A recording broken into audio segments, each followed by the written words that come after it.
Hello and welcome to English Literature with Susan. Today I want to talk about T.S. Eliot's most famous poem and maybe the most famous poem of the 20th century, written by the Mr. Eliot, famous as T.S. Eliot. In this video, the first part would be covered, but before going to the text of the poem, I prefer to just provide some extra information about the poem. The Wasteland seems to be a difficult poem, and that's true because T.S. Eliot's suggestion for modern poetry is to have complexity, as the modern world is a complex place for living. So poetry should be a reflection, a mirror of that life. But this doesn't mean that Wasteland is incomprehensible, it's nonsense, it's stream of consciousness, or anything. Wasteland has some codes, and as soon as we know those codes, and as soon as we know the pattern of the representation in the poem, then it would be easier to follow. So the poem is highly allusive. There are so many allusions in the poem, and therefore the poem is very elusive. The meaning is always escaping. But again, as soon as we know about the source of those allusions, we can get the meaning easier. And we shouldn't forget that the poem, besides those codes, symbols, and motifs, which are repeated all throughout it, is actually full of narratives. In the poem, in many occasions, one narrative is followed by another narrative, and the narratives are all related to the overall context or the general theme of the poem. So, one of these codes, let's say codes of interpretation, or the motifs or themes of the poem is fertility myth.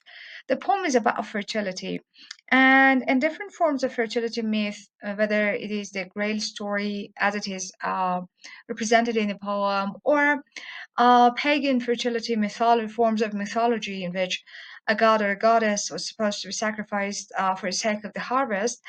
There should be something like this. There should be a sacrifice, or there should be a quest on the side of one person. And fertility myth and what is implicated by it is important in understanding the wasteland. And there is a variety of voices in the poem, moves from one to another. So we have multiplicity of voices in poem. The poem is not spoken all throughout by one person, one figure, one persona.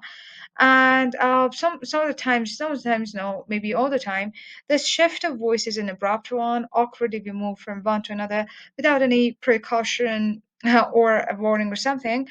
So nobody says, watch out, the voice is changing.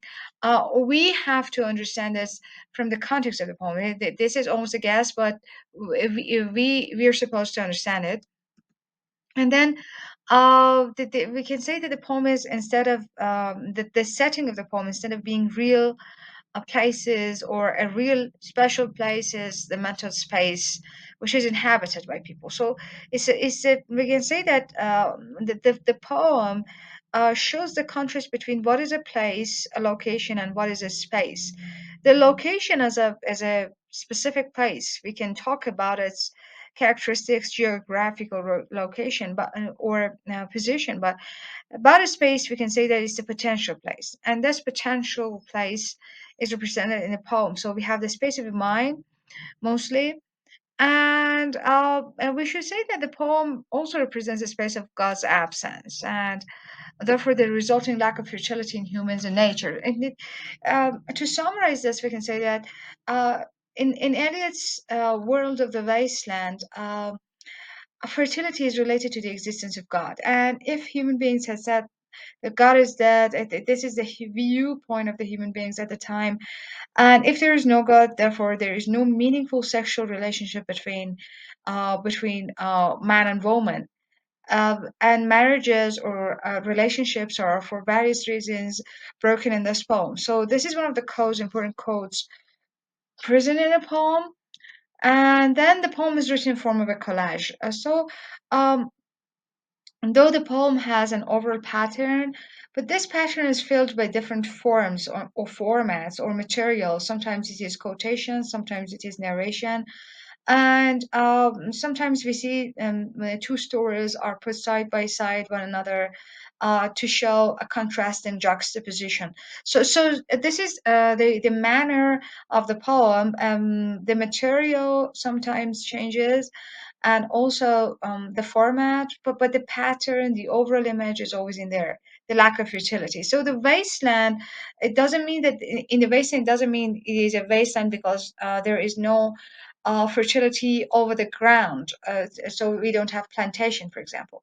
The wasteland is a wasteland in all sense of the term. The wasteland in which not only there is no reproduction and regeneration for the plants, for the earth, but also for the human beings. And then let's go to the epigraph of the poem. The poem begins with this epigraph written in Latin and Greek.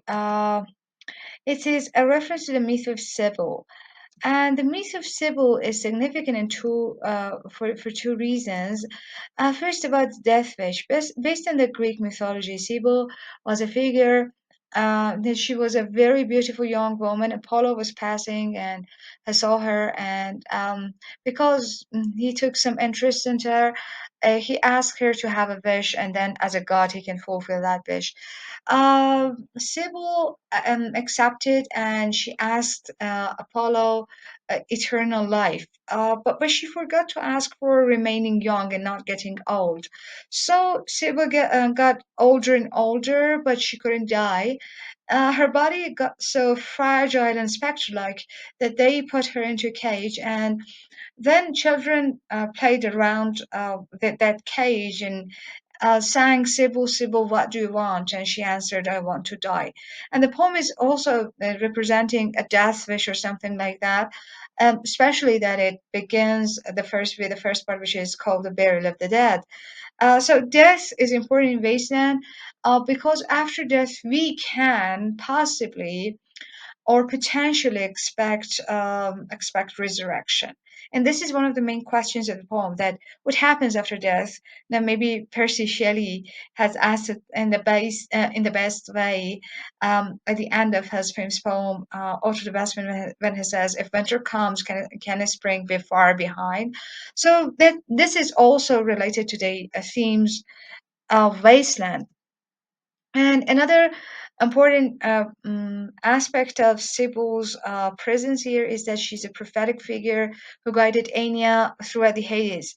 So Sibyl is a guide, and it seems that by so many quotations that T.S. Eliot is having in the poem, he is going to the underground of poetry, where many poets are dead already, and he's quoting from them. And Sibyl is his guide. So he's asking Sibyl to take him throughout the journey. And don't forget that the epics conventionally had a first part which was called the invocation, in which the poet invoked a prophetic figure, for example, or the muses to help him throughout this dire task of writing a long poem. And here T.S. Eliot is writing the epic of the modern man, and he needs a guide, and he needs an invocation, and he's invoking Sibyl because I told you he's quoting a lot, and he needs Sibyl as a guide to relate himself to the older poetical figures in time. And the poem is dedicated to Ezra Pound.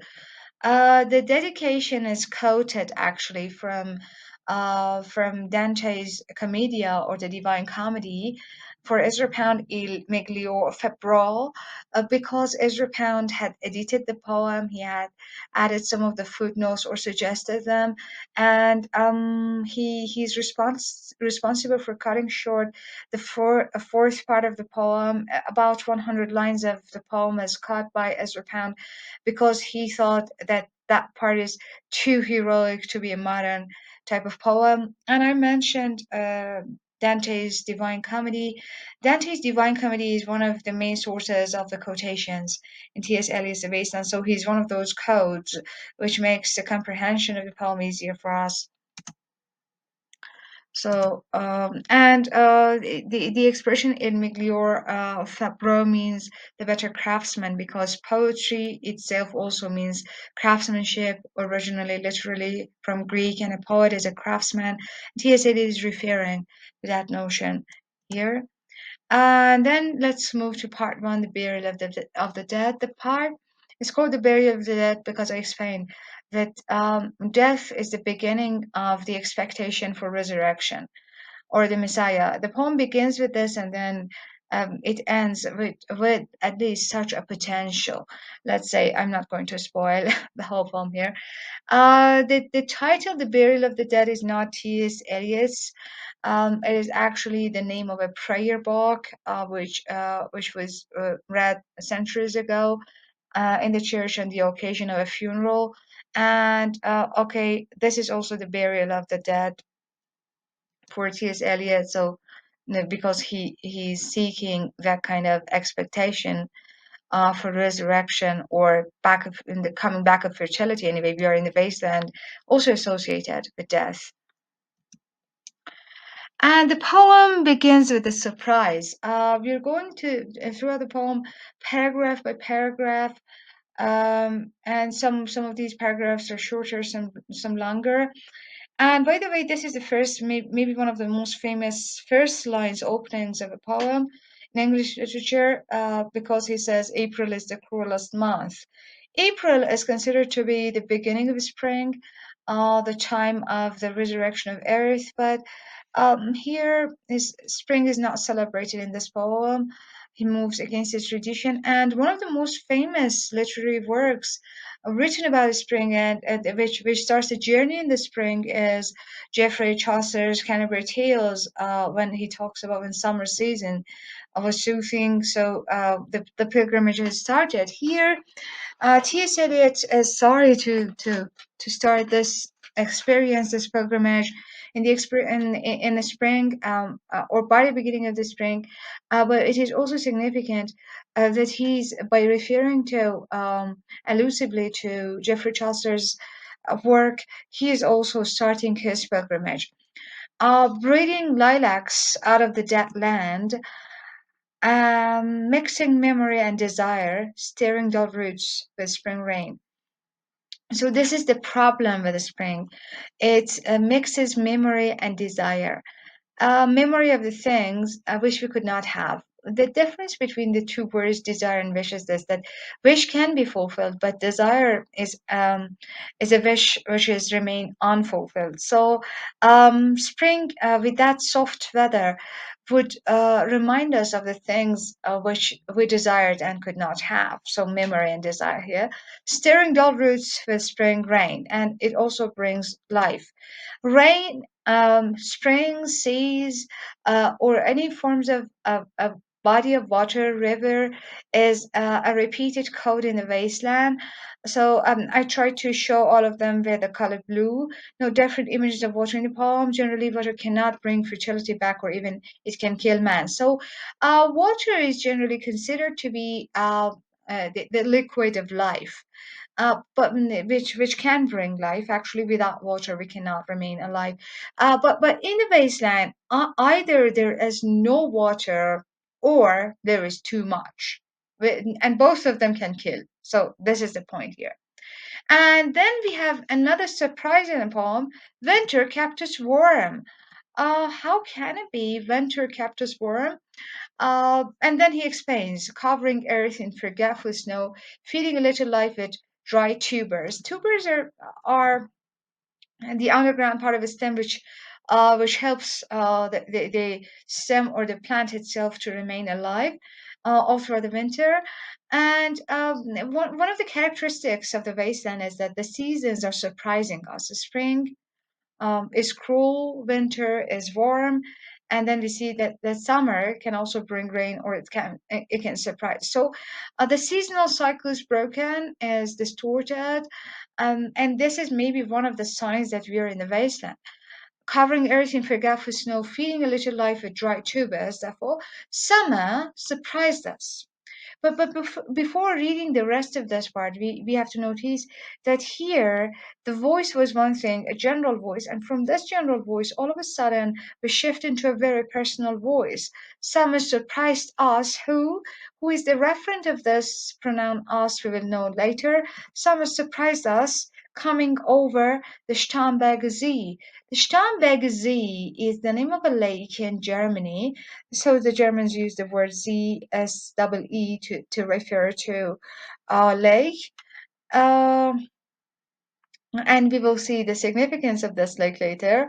With a shower of rain, we stopped in the colonnade. A colonnade is the space, so they use it as a shelter, and went on in sunlight into the Hofgarten and drank coffee. Hofgarten is also the name of a park in or garden something in Munich, Germany, and drank coffee and talked for an hour.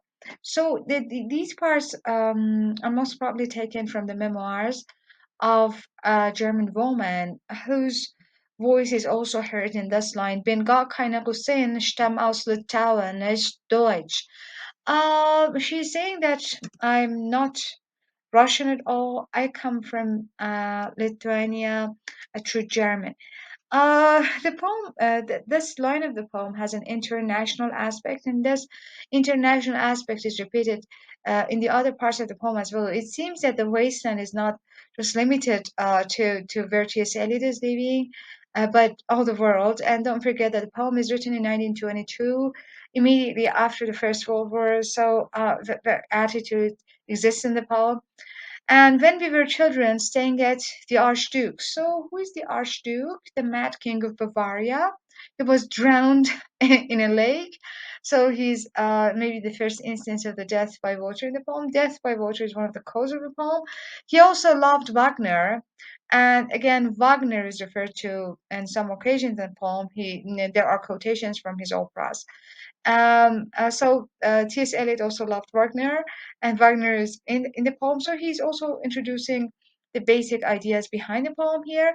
My cousins, so she's the cousin of the Archduke. He took me out on a sled and like this, and I was frightened. I said, Marie, Marie, hold on tight. And even we have the name of the woman. She's one of the few people who are named in the poem by her first name. And down we went in the mountains, there you feel free. And then here, that specific personal voice ends, and we are back to that general voice, or maybe the voice of a poet. I read much of the night and go south in the winter because south is warmer. Um, as weather. And then we come across the second part of the poem. And let me tell you that if you feel somehow, let's say, confused, this is natural. When we read the second, third, fourth part, everything seems in its own place because we are now in the context of the wasteland. But in this part, the first part is rather difficult because he's setting the first tones of his poem. In this part, we hear one of the main questions of the poem and then God's answer to it. So this part is generally a dialogue, in form of a dialogue between God and man. What are the roots that catch with branches grow out of this stony rubbish? So what can grow in this wasteland? This is the question asked by the humankind or the poem or poet. So this is the main question. And then we have God's answer, Son of Man, you cannot say or guess. And this is also a quotation to Ezekiel. Ezekiel, one of the Israelite gods, prophets, and the Old Testament. He was a figure who is addressed by God. So you have an allusion to Bible. God addresses Ezekiel, a prophet to whom God spoke, "Stand upon thy feet, and I will speak unto thee." He was also living in the wasteland.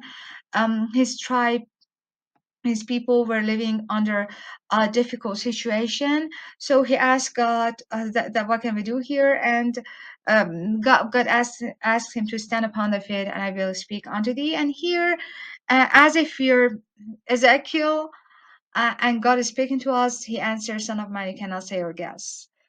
And God explains why we cannot say or guess. For you know only a heap of broken images, because what you know is fragment, or your knowledge of the world is fragmentary. You don't have omniscient view. You don't have that overall image. I'm God, I can see that, but you cannot. And what is it? What is the problem?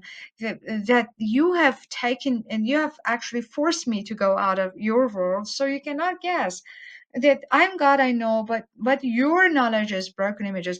And don't forget that the poem is also a heap of broken images. So a reference to the fragmentation of life perceived by the modern man and reflected in the fragmentary nature of the poem as well. And actually, in the last part of the poem, last stanza or paragraph of the poem, these broken images are gathered together. Where the sun beats and the dead tree gives no shelter, the cricket no relief. These are the signs of the wasteland, also repeated in the fifth part of the poem. And the dry stone, no sign of water. So there is no sign of water, only there is shadow under this red rock. And this is referring for another instance to Bible, Isaiah's prophecy of a Messiah who will be as rivers of water in a dry place as the shadow of a great rock in a weary land. Here we don't have water and the red rock doesn't give a shadow, so because we are in the wasteland, coming under the shadow of this red rock. So God is asking man to find refuge under the shelter of a Messiah, to believe in some form of divinity again, coming under the shadow of this red rock, and I will show you something different from either your shadow at morning striding behind you or your shadow at evening rising to meet you. I will show you fear and a handful of dust. And here actually God is talking about death, that I will show you death. Again, we have death. We are in the burial of the dead, and we know that if there is a Messiah, if we believe in God, maybe there would be a resurrection after death. And in this way, the second part of the poem ends, and we move into a narrative part. And this part begins with a quotation from one of Wagner's operas, Tristan and Isolde. The Sailor, sung from an opera by the German philosopher Richard Wagner, composer, sorry. Fresh blows the wind, this is the translation. Toward home, my Irish child, where are you waiting? So, frisch weht der Wind, der Heimat zu, mein Irish kind, wo wartest du? You gave me, and then he says, where are you waiting? As a soldier, as a sailor, sorry. And then the girl, who is a dressy, the Irish child, replies, you gave me hyacinth first a year ago. Okay, in reading Wasteland, we have to know that T.S. Eliot puts multiple images over one another, or we can say that he merges images into one another. And here, the idea of the hyacinth is one of them. So, hyacinth is a flower given to the girl by the sailor, but also it's referring to a myth narrated by Ovid in his Metamorphoses. And don't forget that Ovid's book, Metamorphoses, is important here. There are some other quotations and allusions to it. Name of a young man loved and accidentally killed by Apollo. So he's also, like Sibyl, he's also a victim of Apollo in Greek mythology. From his blood sprang the flower named for him. Then they buried him. So the burial of the dead, the flower was growing out of him. So the burial of the dead has given something, but also besides that image of Apollo and the burial of the dead and the resurrection in another form, the transformation, you have also the dialogue between the sailor and the girl. They called me the hyacinth girl. Yet when we came back, like from the hyacinth garden, your arms full and your hair wet, I could not speak, and my eyes failed. I was neither living nor dead, and I knew nothing, looking into the heart of light, the silence. Silence is a bad sign in wasteland because in the world of the wasteland, communication or starting a dialogue is the first step of having an intercourse or a relationship or regeneration. So when there is silence, we are in the wasteland. One of the themes of the poem is inability of the couples in reproduction, and therefore the resultant wasteland. So and the inability is also resulting from the lack of communication between the two couples. And then once again, we have a German expression or a line, Od und Leah, das Meer. And from the color blue here, you can guess the meaning of the word Meer in Germany, water, sorry, sea. Empty and waste is the sea. So don't forget that not only we have the wasteland, or we are in the wasteland, we are also on the wasteland in sea. So the wasteland is extended also into the sea itself, which is the water, essentially the water. It is also waste. The ship bringing a soul back to the dying Tristan is nowhere in sight. So, and we have Zoe, besides the sailor and the girl, the hyacinth girl, we have another unsuccessful couple here, Tristan and Isolde, because Tristan was dead before any relationship can happen between him and Isolde. And then in this part, we have one of the maybe main representations in the poem, because many images of the poem are for the first time discussed here by Madame Sosastres. Madame Sosastres, famous clairvoyant. A clairvoyant is a fortune teller, but he here, because many of these clairvoyant visionary seers were living in France, he's using a French language to refer to her, but Sesostris also can bring into mind sorcerer or something like that. Madame Sesostris, famous clairvoyant, had a bad cold. Nevertheless, is known to be the wisest woman in Europe. Ironically, the wisest woman in Europe could not foretell and prevent her own cold.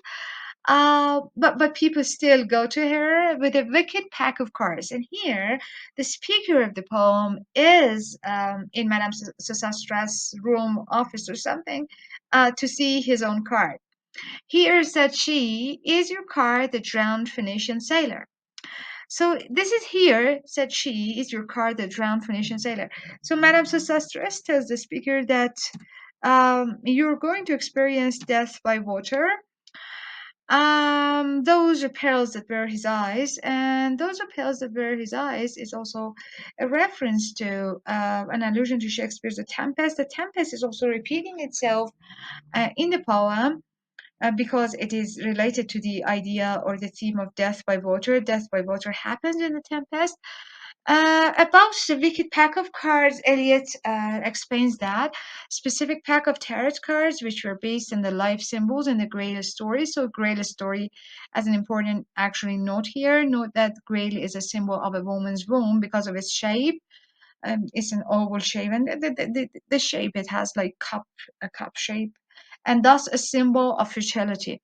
Eliot's note: I am not familiar with the exact constitution of the tarot pack of cards, from which I have obviously departed to suit my own convenience. The hangman, a member of the traditional pack, is also there, and the hangman is one of the codes. In this poem, the hangman is a reference to mythological prophet who hanged himself to bring fertility back. So once again, we are back in the wasteland, and those are pales that were his eyes look. And this very line is going to repeat itself in the poem. Here is Belladonna, the Lady of the Rocks. So Belladonna is a reference to Madonna of the Rocks, Virgin Mary, and in some other occasions she's also referred to because she is the mother of Jesus Christ. Jesus Christ sacrificed himself for the sake of mankind, and here we need a prophet to sacrifice himself. And so we have another mythological image of the hangman merging with the image of Jesus Christ, because both of them are the saviors of mankind, or both of them are kind of sacrificed to save mankind. And Belladonna, she says here is Belladonna, the Lady of the Rocks, the Lady of Situations. She's not purely maybe innocent or something. She's also the Lady of Situations, and this is the ironical tone of the poem repeating itself. And Belladonna, not only it is a reference to Mary the Virgin, but also it is a reference to a reference to a poisonous makeup eyeshadow actually used at the time of Queen Elizabeth, the first Queen Elizabeth herself used that. The Belladonna was a kind of shiny, let's say, eyeshadow, which women used to cover the wrinkles over their eyes to look younger, but it was poisonous. So the poisonous aspect of religion or belladonna or skepticism towards these ideas is also showing itself in the poem. Here is a man with three staves. The man with three staves is a reference to the Fisher King. The Fisher King is a mythological king himself, whose lands, in the Arthurian legends or romances as such, whose lands who actually have has a sorry has a wound over his body, and then because of that wound he's no more fertile, and because he's no more fertile his lands are not also fertile, and he sends different knights of the round table to find the Holy Grail, and therefore to save his land, because the Holy Grail is also the sign of fertility. And throughout the poem, we also find some other references to these knights, Percival, for example, or the occasion in part 5 of the poem, where the speaker talks about the actually the empty house or chapel perilous. And Madame Sosastris is introducing her card. So here is Belladonna. He had shown the man his own card, but there are other cards as well. Here is the man with three. The drowned finisher sailor also is repeating itself in the fourth part of the poem. So we have a foreshadowing, a foretelling of the whole poem here by Madame Sosastris, who is also a fortune teller. Here is the man with three staves, and here the veil means the passage of lifetime. And here is the one-eyed merchant, and this card, which is blank, is something he carries on his back, ironically again, which I am forbidden to see. Madame Sosastris cannot see something. I do not find the hangman, and this is problematic. The hangman is a fine, as a symbol, as a marker of fertility, and he's lost, and therefore we're in the wasteland. Fear death by water, so she's giving him a last warning. I see crowds of people walking around in a ring. This image would also be repeated in the last part of the poem. Thank you. If you see dear Mrs. Equaton, tell her I bring the horoscope myself. Horoscope is just the zodiac signs, right? One must be so careful these days. Madame Sosastres, again, the famous clairvoyant, cannot guess whether this man is a thief or not, so she prefers um, to be mm, to be more careful. And the horoscope itself is a debased way of interpretation, but very modern, we can say. And he said it is criticizing this as well. But we see that the speaker of the poem is also using the same formula.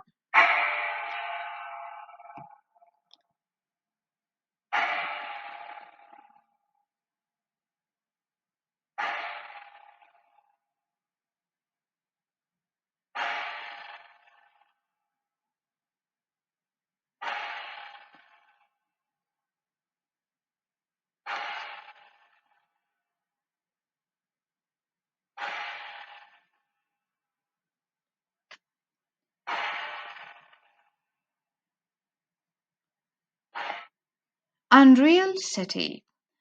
So he's talking about London, and we're in London by 9 o'clock in the morning.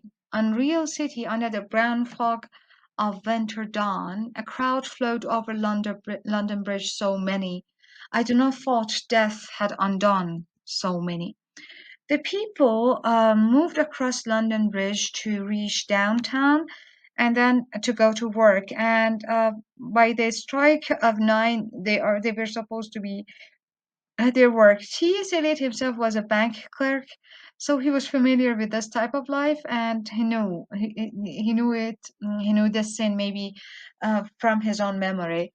A crowd flowed over London Bridge, so many. I had not thought death had undone so many. This expression is actually a quotation from Dante's Divine Comedy, at the beginning of Dante's Inferno. So we start in the Inferno. We are in the Inferno. We are in hell. In Inferno, when Virgil and Dante are moving across the first river of hell or Inferno, there are so many people, so many dead people, trying to reach their boat, or they try to plunge into it.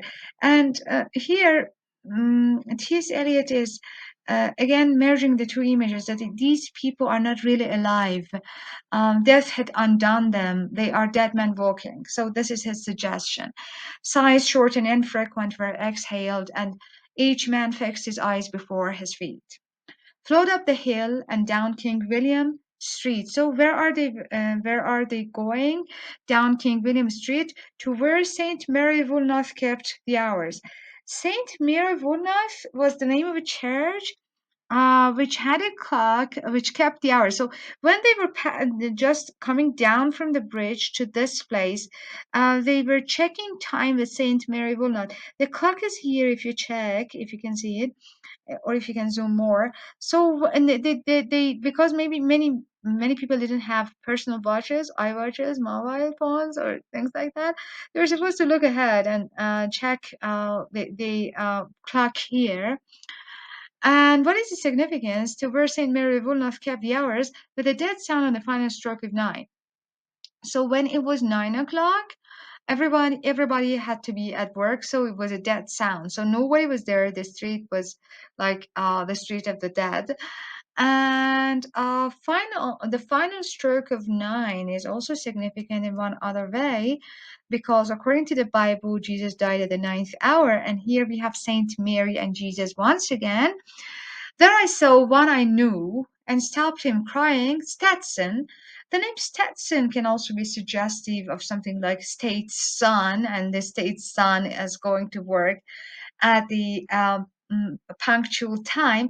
You who were with me in the ship, said my lee. My lee is the name of a war battle, something.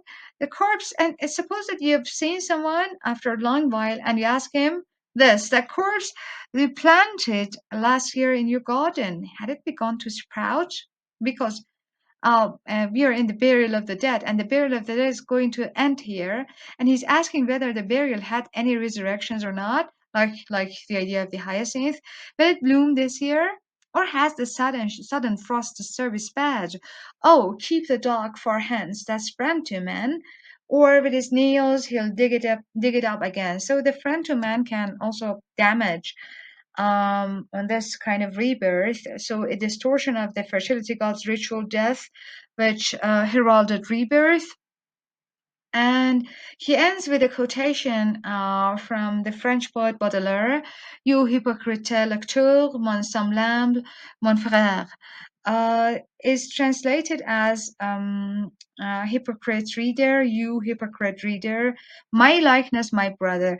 At first, he calls his readers hypocrites, but he also accentuates that we're like him, or we are his brothers, we share the same thing. And in this way, the first part of Baseline ends. I'm sorry if it was too maybe elusive or somehow confusing. I hope I had helped you to understand different parts of the poem, and I hope I can see you in the next videos in which I explain the rest of the poem. Thank you very much for listening.